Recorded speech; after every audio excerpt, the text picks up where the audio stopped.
Ngayong araw, ang nag-attend lang po ay yung may-ari. Yung pong driver ay hindi po nag-attend. Ipinatawag ngayong araw ng Land Transportation Office o LTO ang registered owner at driver ng Sports Utility Vehicle o SUV na nag-counterflow sa Skyway nitong Sabado.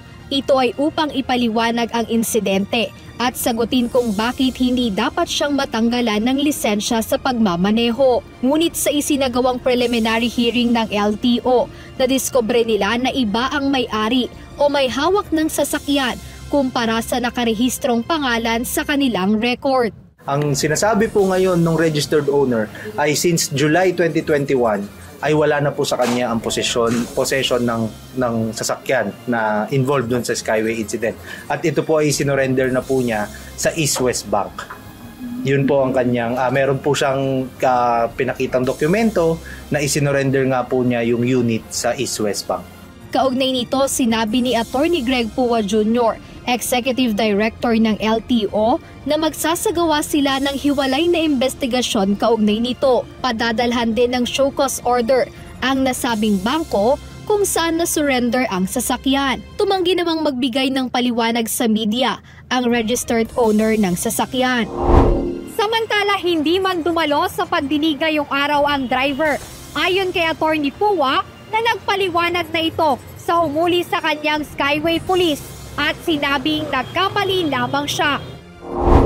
Sa closed-circuit television footage na ibinahagi ng Department of Transportation o DOTR, makikita ang isang SUV na nag-counterflow sa runway elevated northbound section ng Skyway.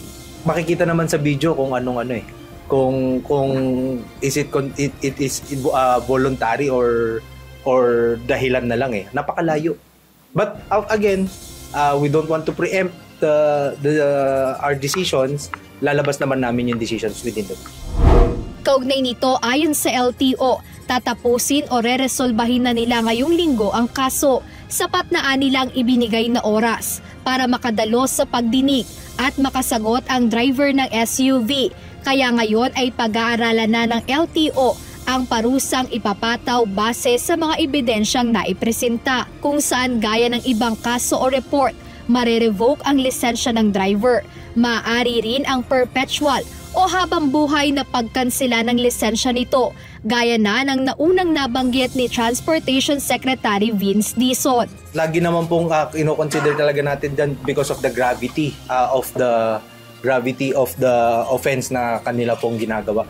Always naman po yan na yung perpetual disqualifications and revocations is on the table sa mga ganitong klaseng violation po. Lalo po nito, napakadelikado po nung ginawa nung driver na ito.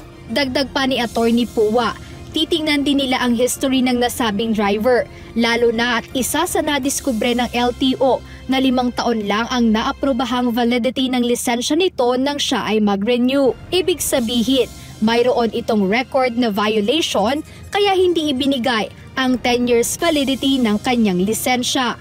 Jed Neresina, UNTV News and Rescue. Diyos ang aming sandigan, serbisyo publiko ang aming pinahahalagahan.